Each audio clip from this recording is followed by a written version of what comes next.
सात संगत जी, प्यार से कहना धन निरंकार जी। निराकार, ये निराकार संसार में जहाँ हर एक चीज के अंदर उपस्थित यही सच कि वो चाहे छोटा सा कतरा हो या कुछ भी हम इमेजिन जो कर सकती है हमारी बुद्धि, वो हर एक में बसा हुआ ये इस रूप इसका जो नजर नहीं आता, जो दिखाई नहीं देता, और फिर भी ये चक्षु जब मिल जाते हैं तो वो ही जो कुछ नहीं नजर आता वो बहुत ही साफ नजर आने लगता है। तो कैसे हमने इस रूप में जब निराकार परमात्मा के दर्शन कर लिए तो फिर और कुछ देखना बाकी नहीं रह जाता, क्योंकि हर एक कण में फिर यही बस नजर आता है। और फिर वहाँ ये जो भक्ति भरी यात्रा शुरू होती है, वो हर एक की किस तरह एक इंडिविजुअल रूप, अलग रूप, यूनिक रूप ले लेती है। किसी की प्रेमा भक्ति बनकर वो सामने आती है, और किसी के लिए फिर वो एक माया से जुड़ी हुई चीजों की डिमांड्स वहां तक ही रह जाती है। किसी के लिए फिर हर एक में जहाँ वो निराकार देख रहा है, हर संत का कहीं पे भी मिल जाना, एक अपने आप को रोम रोम से प्रफुल्लित खुश महसूस करना।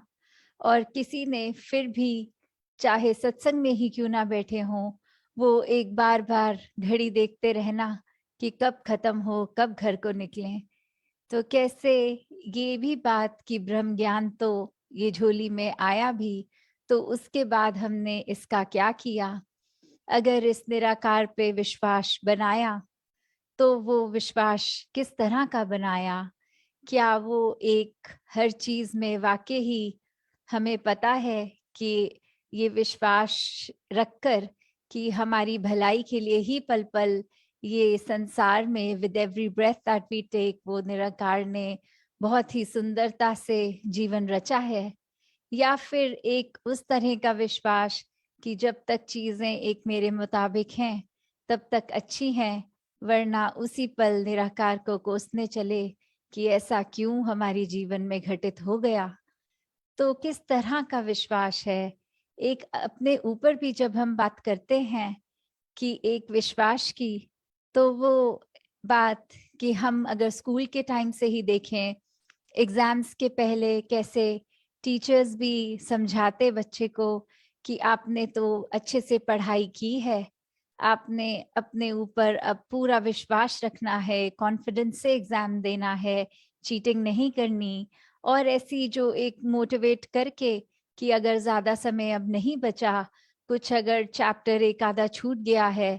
तो उसको अगर नहीं भी कर पाए तो जितना किया है उसको अच्छे से कर लो, कि उसके अंदर का जो भी क्वेश्चन हो वो गलत ना जाए। कैसे एक खुद का मनोबल बढ़ाने के लिए। और यहाँ सत्संग में तो जैसे माता सविंदर जी महाराज ने भी हमें समझाया कि एक कॉन्फिडेंस से भी इवॉल्व हो गई चीज। जब इस निराकार पे विश्वास आया तो फिर वो गॉडफिडेंस हुआ। फिर एक संसार में पल पल हम वो बहते ही चले गए इस प्यार में, इस विश्वास में। तो जहाँ वो भी बात आती है कि फेथ कैन मूव माउंटेन्स, कि कैसे एक पहाड़ जब हम देखते हैं फिजिकली होता तो वो चट्टान बहुत ही ऊंची, बहुत ही मजबूत। और कैसे वो फिर विश्वास की बात की, चाहे फिजिकली तो वो पहाड़ चलकर कहीं जाएगा नहीं, पर फिर वही बात की अगर मन में विश्वास है तो पूरी हर चीज हो सकती है, बशर्त कि ये निराकार के आश्रय से लिया गया विश्वास हो। अगर हम इस तरह कोई इल इंटेंशन से, कोई गलत नियत से उस समय विश्वास करके दातार से, कि अक्सर जीवन में ऐसे भी रूप इंसानों के देखे हैं जो खुद अपनी दलील देते हैं कि दातार ये निराकार हमारी हर बात सुनता है, तो अब मैंने चाहा कि एक दूसरा इंसान बर्बाद हो जाए, तो ये निरंकार ने, इस पे मेरा पूरा विश्वास है निरंकार उसके साथ अच्छा नहीं करेगा। तो अगर ऐसी इंटेंशंस हम दिल में रख के उसको विश्वास का नाम दे रहे हैं, तो ये हम अपना गड्ढा खुद ही खोद रहे हैं, क्योंकि फिर ये निराकार ने तो वही करना है जो निराकार एक एक इंसान से चाहता है कि हर एक का भला हो। हर कोई जो गलती कर रहा है कैसे अपनी गलती को सुधार ले, और वही हमारे ऊपर भी ड्यूटी कि हम इस संसार में रहते हैं, तो वही एक खुद के लिए भी जहाँ अपने दिल दिमाग को साफ रखें, अपनी नीयत को साफ रखें, वहीं किसी के लिए भी ये मांग ना मांगी जाए, विश्वास इस चीज पे ना किया जाए कि किसी की बुराई करने के लिए हम अगर एक एक मजबूती से भी सिमरन करें तो अगले की बुराई और सिमरन ये फिर एक तलवार में दो, एक म्यान में दो तलवार, वो तो फिर एक भ्रास नहीं आएगी, बात वो पॉसिबल नहीं है। तो कैसे हम कई बार किसी के लिए बुरा जब सोचते हैं तो फिर रिजल्ट चाहे कुछ भी हो, एक थ्योरेटिकली तो हम ये भी कह सकते हैं कि फिर बुरा हमारा होगा, पर वो कई बार बुरा ऐसा होता है जो सामने तो नजर नहीं आता, पर एक लाइफ लॉन्ग उसका जो रेपकशन है, वो चाहे हमारी गिल्ट बन के, वो चाहे फिर हमारे मनोबल एकदम दिल बुझ सा जाता है खुद का, और फिर कुछ भी जहाँ अच्छा नहीं लगता, और ये अनइंटेंशनली भी सबकॉन्शियसली भी हम हर पल फील करते हैं कि उस समय हम अगर अपने गुस्से को, अपने ख्यालों को काबू कर लेते,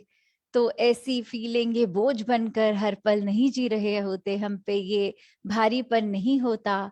तो कैसे ये जो बात सत्संग में हमेशा सिखाई जाती है कि पल पल अपनी नीयत को इतना साफ रखो